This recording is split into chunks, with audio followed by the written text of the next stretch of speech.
I think for the sake of our foreign guest, I would like to keep the presentation in English. But later, if any of our, participants would like to, talk or if you need also, some comments on Turkish, I would be happy to do that as well. So let me first of all, before starting the presentation, let me briefly introduce Frost & Sullivan and myself. So Frost & Sullivan is a research and consulting company. We are working in 12 different industries, including mobility, and within the mobility we have commercial vehicles and transportation team. I'm heading our European advisory operations for the commercial vehicles team. And in my presentation today, I would like to mainly say the market analysis of Turkey, but I would like to bring some global trends and what's happening across for the bus market, across different markets, and I also would like to talk about what is happening in Turkey, what our Turkish manufacturers are doing. So that will be mostly about today's presentation. So I would like to start with some global market overview. And this is just before talking about Turkey or different trends, I would like to start with some global estimations developed by Frost & Sullivan's team. So if you look at the demand for the buses, where we are looking at mainly midi and transit and coach bus segment, the global demand in these regions are expected to reach around 350,000 vehicles in total by 2027, and mainly this will be driven by emerging countries like China, India, or Latam. And main reason is, of course, the growing population, also the need for, let's say, more efficient transportation, and bus is quite crucial to also help the needs of this urbanization. So therefore we see this growth. I will talk more about Turkey soon, but also I would like to highlight that Turkey is one of the most important bus let's say hubs for both manufacturing and also with regards to the local demand as well. So by 2027 we are estimating the bus sales to, let's say, reach again to 5,000 levels, and currently I think Turkey is in terms of the local demand is the fourth largest bus market in Europe. For our friends journalists, you see that you're noting and taking pictures. I can send you the presentation. Okay? Thank you. So I think Iveco was also emphasizing a lot about this transition to new powertrain solutions. So here you can see what are the competition for the different, let's say, powertrain options in the future will look like.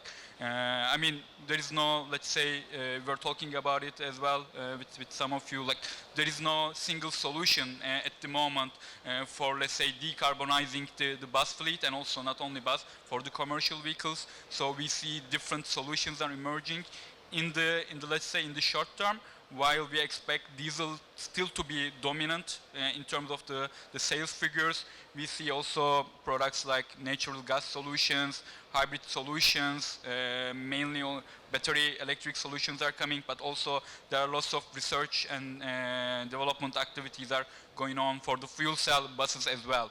So, and to talk about Turkish market, since Turkey is a very big supplier of the buses, not only for the local market, like around, let's say, 85% of the buses produced in Turkey are exported, and also mainly to Europe as well. So with this technological, let's say, since to stay in the competition and stay, quite, let's say, technologically advanced, we see lots of Turkish bus manufacturers are also investing into the battery or alternative, fuel cell solutions.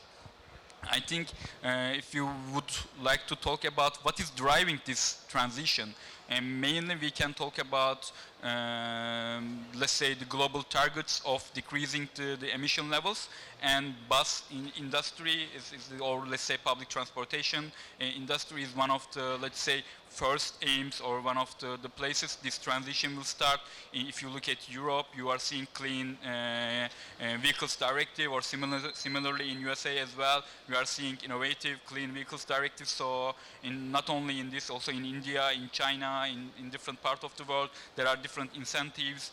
Governments or municipality governments are putting goals to zero emission goals by 2030 and 35. So all of these combined with the technology development, and if you add this the activities of the OEMs, we will see a huge disruption in the market for the next, let's say, 10 years.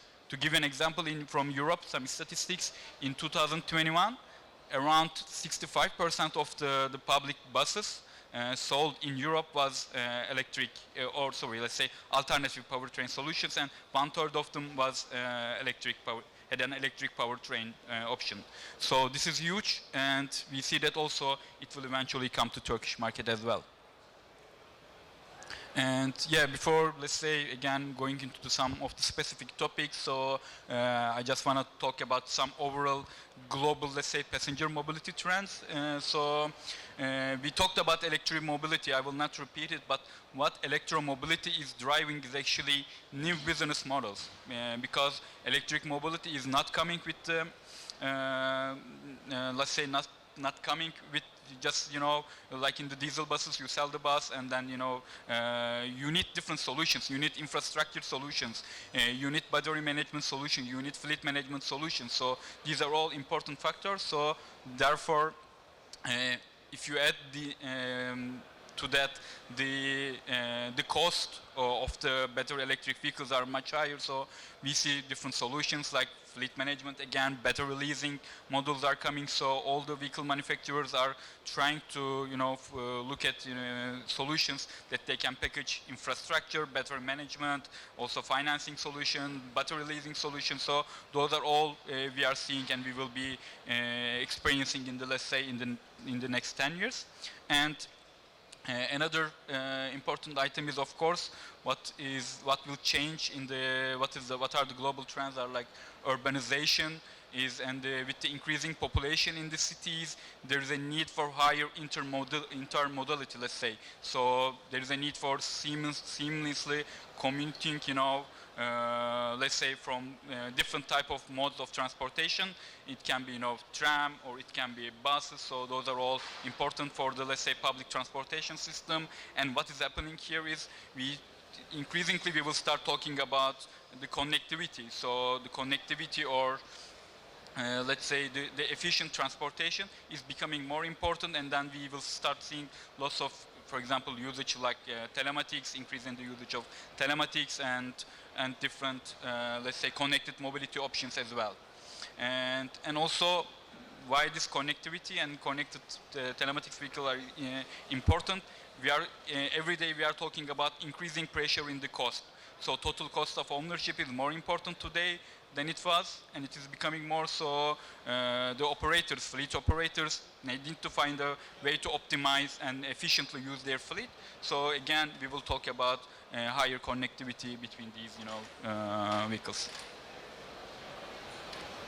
So I would like to just, you know, give an overview of some Turkish bus markets. So in 2021, there were around 2,700 buses sold in Turkey, which placed Turkey at the 4th place in Europe, following Germany, France, and Italian markets.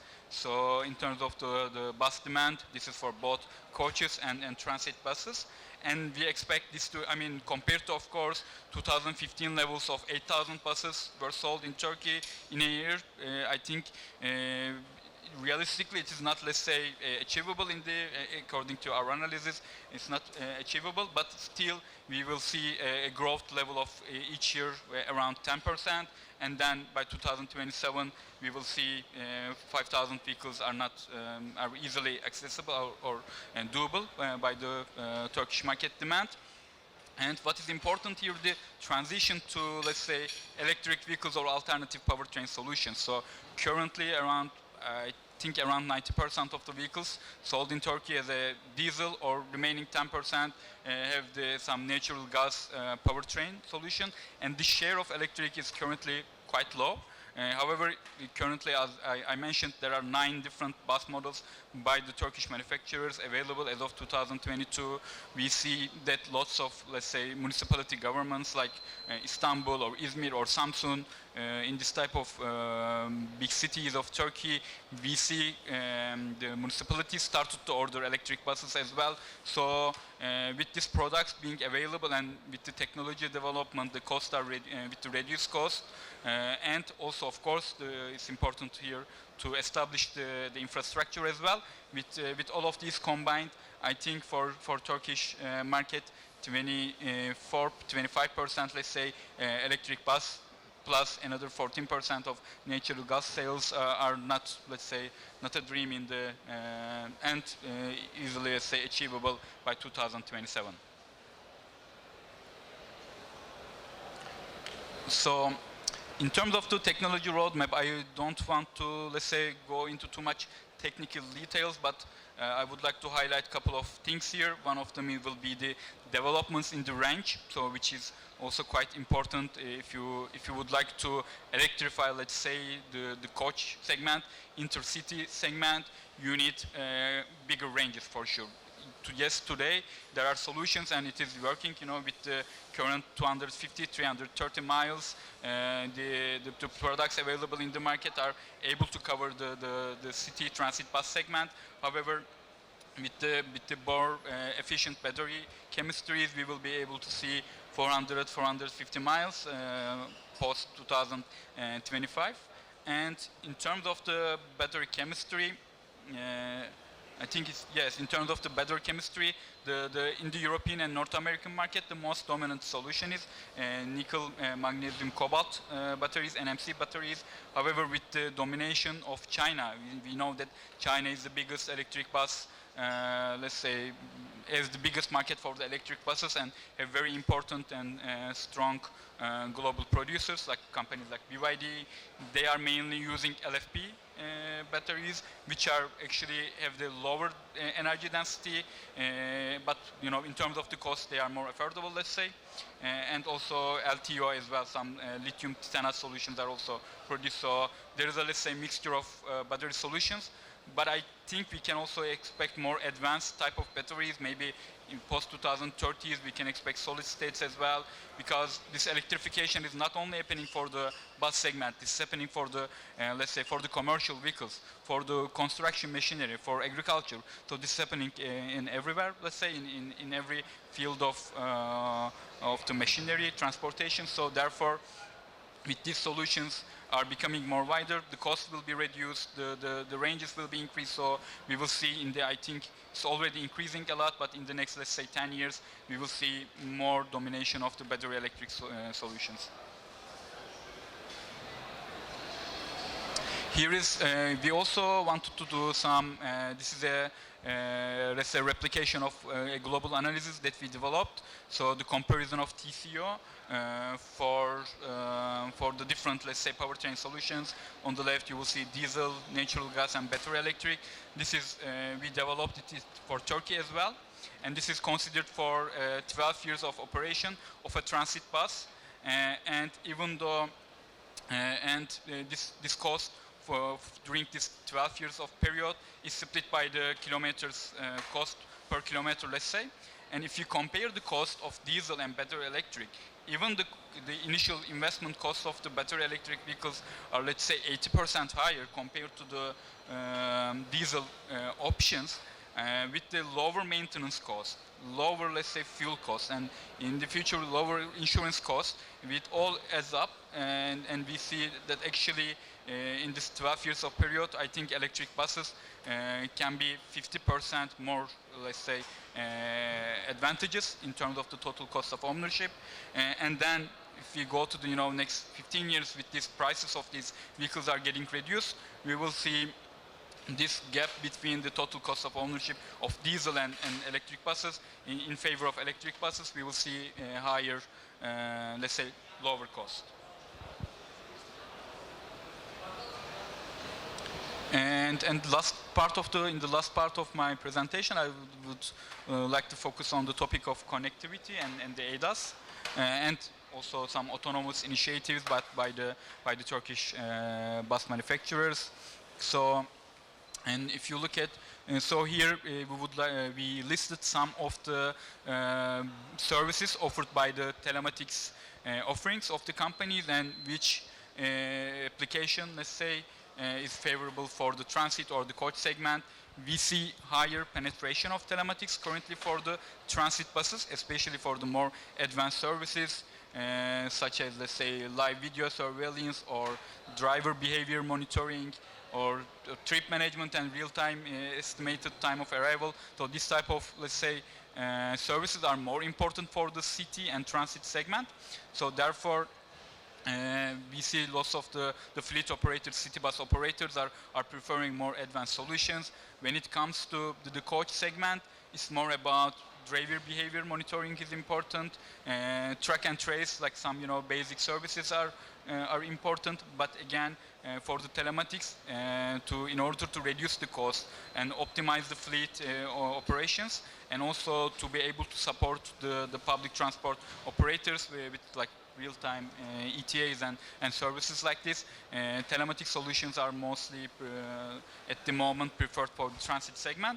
And this is, even though this is, let's say, a global phenomena, this will be also, we can say the same thing for Turkish market. And then we also listed some of the entry-level, mid-tier, and advanced services. So currently, we talked about why telematics will be important, especially to reduce the costs down, to be able to better manage the fleet and optimize this fleet. Telematics will be important.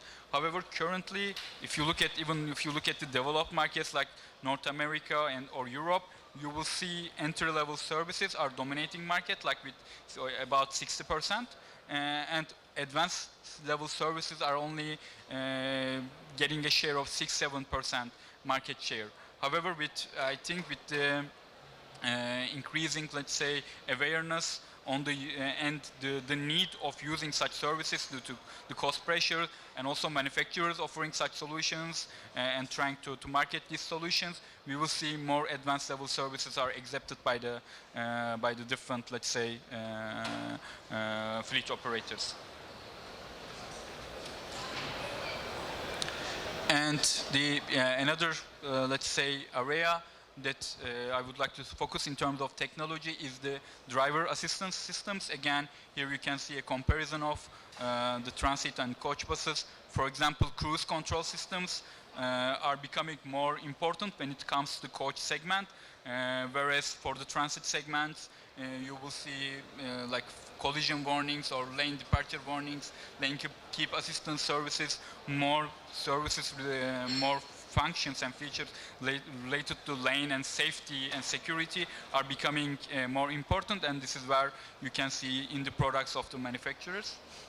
And here also I would like to highlight for the Turkish manufacturers, since Europe is a very important export market for Turkey, and since 2015 European, for the security of the passenger transportation, passenger, let's say, mobility, Europe mandates certain, let's say, for example, forward collision warning or advanced emergency braking. This type of services are already mandated by the European Union, and also in Turkey it's also in 2020 with the new regulations, type approval regulations.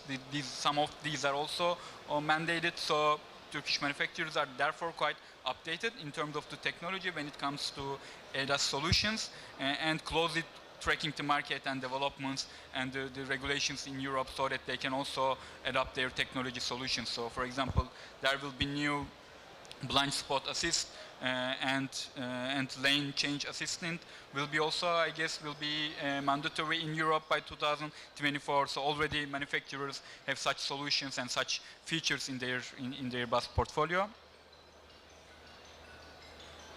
Here are some examples of what, let's say, some of the, let's say, manufacturers in Turkey, like both like companies like Mercedes, Temsa Otokar, Ford Otosan, Karsan, and MAN, you can see some of the drive assistance and segment offerings. I will not just read, but you can see it from here. Again, as mentioned, like to stay in the competition quite active and to be able to continue to, let's say, leading players in the export markets of Europe, of North America. Turkish bus manufacturers are investing a lot on developing such features in their vehicles and promoting mainly by focusing on promotion in terms of the safety and security of their products. So this is what I want to highlight here.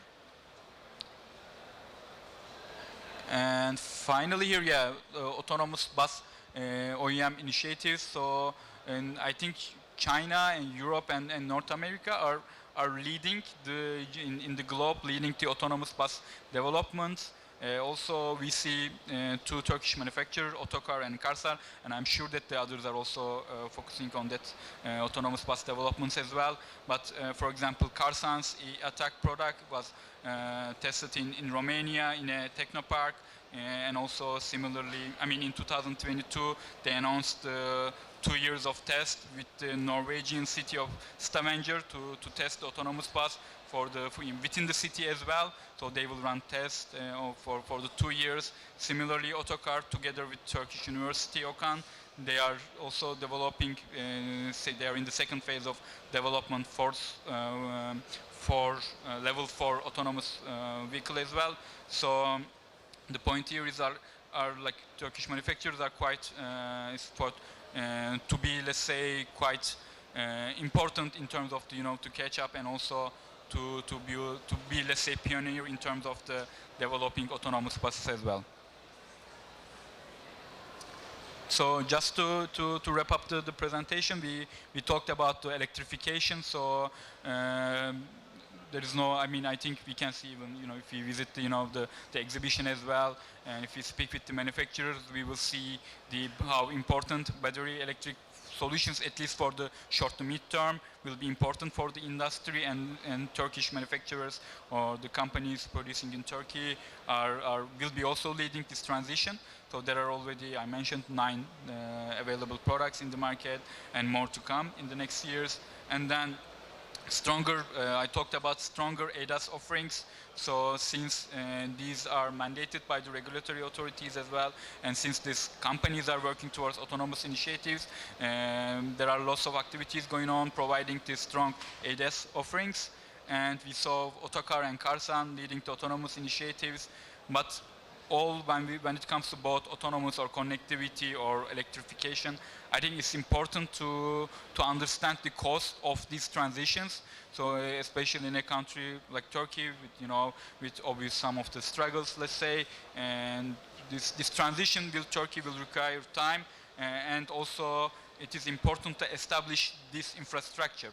So if you are talking about autonomous, you need to have this infrastructure or ICT infrastructure, or 5G investments should be completed. Or when it comes to electrification, you need to have the charging infrastructure in place. So if you consider all of these, it will take time to achieve all of these disruptions and changes in the local market. But however, with the strong OEM hub and strong manufacturing capabilities and the R&D and the engineering, let's say, labor force within the country, I think Turkey will follow up the European and North American markets and other, let's say, emerging markets in terms of all of these developments. So that's all actually from my today, and here's just we have soon a report coming on Turkish bus market growth opportunities. I think you can already anyway see this presentation and if you would like to have some questions or anything, we can also discuss later. So thank you very much everybody for their time and interest in the presentation. I hope you enjoyed it, and thank you very much.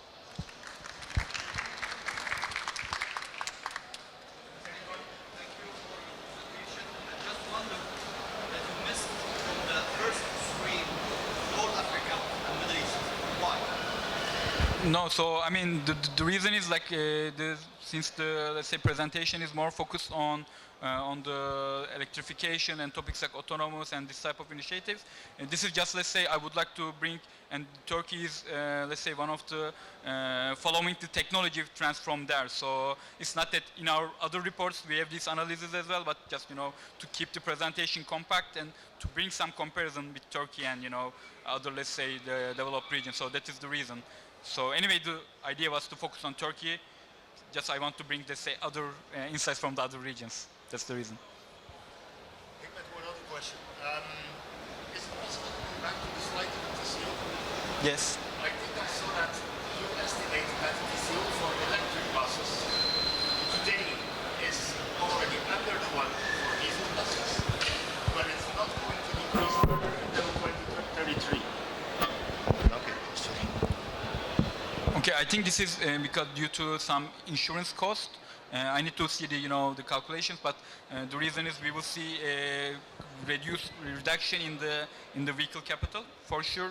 However, you know, with more, let's say, buses in the fleet, we can see, you know, I think there is an expectation of higher maintenance and the insurance, and also the fuel cost will be also slightly increasing because with the you are okay reducing the demand for the fuel from the diesel, but if you consider the demand will come to electricity and the pressure in there, I think there will be also increase in there. So I can check the calculations, but I think that is the main reason that we can see, you know, compared to a higher cost.